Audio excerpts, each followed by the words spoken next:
आता जे पेशंट आणि बाकी गोष्टी आहेत म्हणजे आम्हाला पण जेव्हा रात्री कळलं होतं तर मला तर रात्री 11 वाजता कळली काही घटना घडली एक्झॅक्टली काय घडली ते त्यावेळी क्लिअर होतं. मात्र मी तर हे लक्ष दिलं होतं की प्रथम म्हणजे पेशंटच्या आहे की कुठल्याही घटनामुळे पेशंटच्या काही बरं वाईट होऊ नये म्हणून त्याने पेशंटला जे काही आता काही तो डॉक्टरनी असेस करावा की काय आणि मग योग्य ठिकाणी करावं त्याचेच इन्स्ट्रक्शन्स आम्ही अमोशला दिले. तर त्याच्यानंतर त्याची डिलिव्हरी आणि हे झाली.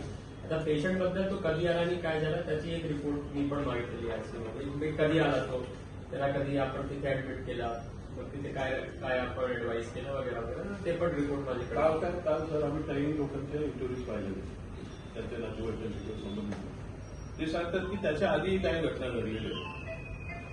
तर असा अप्रोच जर आपला असेल तर 3 बेड विथ व्हेंटिलेटर आयसीयूचे जर आपण तिथे उपलब्ध करू शकलो ना तर जास्त सोयीस्कर राहील. कारण ऑन टेबल ज्या वेळेला पेशंटला एमर्जन्सी लागते ना त्यावेळेला पेशंट शिफ्ट करणं इतकं धाडसाचं निर्णायक नसतं. तर त्याला त्याच हॉस्पिटलमध्ये आयसीयू बेड असावेत असं एक त्याच्यामध्ये आपण म्हटलेलं आहे. परंतु जर तिथंच उपलब्ध करून दिलं तर ते जास्त सोयीस्कर राहील. आयसीयू मध्ये हीच भूमिका असणार. जिथे आम्हाला पटत नाही तिथे आम्ही जाब विचारणार आणि अशीच आमची पुढे वाटचाल असणार. हा जबाब भाजपला विचारणार 30 वर्षापासून शिवसेनेची पण सत्ता आहे. संबंधित तुमच्या मित्रपक्ष रवींद्र चव्हाण भाजपचेच आहेत ना, त्यांचं नाव घेतलं मी. मित्रपक्ष वैद्यकीय शिक्षण मंत्री होते, 4 टाइम आमदार आहेत. केलं काय डोंबिवली डोंबिवलीची डोंबोली करून ठेवले. म्हणजे लाज वाटायला पाहिजे अशा लोकप्रतिनिधींना की तुम्ही काही न करता ते फक्त ते कमळ लावून मैतावर आणि बारशावर जाऊन नाही होत. लोकांची कामं करायला पाहिजेत. करा. लाखोचा निधी तिकडे करोडोचा निधी दिलेला आहे.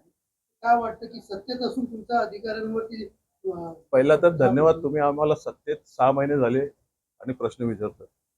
30-30 वर्ष जे सत्तेत बसलेले आहेत ते काय करतात त्यांना पहिला प्रश्न विचारा. आम्ही यासाठी सत्तेत बसलेलो आहोत की हे जे चाललंय ते बरोबर चाललंय नाही, सत्तेत राहून आम्ही सुधारू शकतो हा आम्हाला आत्मविश्वास आहे. आणि आम्हाला सत्तेत राहून आम्ही काय करतो हा प्रश्न 5 वर्षानंतर विचारा, त्याचा रिझल्ट बघून विचारा. पहिली गोष्ट. दुसरी गोष्ट, डोंबिवलीचे आमदार रवींद्र चव्हाण तिथे आहेत कुठे? 6-7 दिवस पाऊस पडतोय, आज तो रवी उगवला पण आमचा रवी तिथे उगवला नाही अजून. त्यामुळे तुम्ही ज्यांना प्रश्न विचारायचे त्यांना प्रश्न विचारत नाही. जे इमानदारीत काही ध्येय घेऊन पुढे आलेले आहेत त्यांना प्रश्न विचारतात. माझी आपणास विनंती आहे की अशा लोकांना तुम्ही प्रश्न विचारा की काय करताय तुम्ही. डोंबिवलीच्या मध्यभागी ते पोस्टमॉर्टमचं ते ग्रह कक्ष आणून ठेवलाय. या अशी तुमची प्लॅनिंग असते. रामनगरची स्मशानभूमी तिथं हटवा. गेले कित्येक वर्ष आम्ही बोलतोय, लोक तिथली मागणी करतात, ती हटत नाहीये. तर या ज्या गोष्टी शहराच्या बाहेर असायला पाहिजेत त्या शहरात आणतात, ज्या गोष्टी शहरात असायला पाहिजेत त्यांचा थांगपत्ता नाहीये. त्यामुळे हे सगळा अनागोंदी कारभार चालू आहे आणि तेच दाखवायला मी लोकांसमोर आलेलो की ह्या गोष्टी सत्ताधारी जेवढे जबाबदार आहेत तेवढं प्रशासन पण जबाबदार आहे. आणि लोकांचा उद्रेक का होतो पुन्हा एकदा सांगतो, रमेश म्हात्रेंनी केलं ते चुकीचे, पण त्यामागची भावना, त्यांचा तापट स्वभाव सोडून द्या तुम्ही. परंतु एखादा नातेवाईक असता त्या महिलेला किंवा त्यांना ज्या प्रकारे शिवीगाळ केली याचं समर्थन होऊ शकत नाही. परंतु कुठेतरी रागाचा उद्रेक होतो याचा आपण उहापोह करणार आहोत की नाही.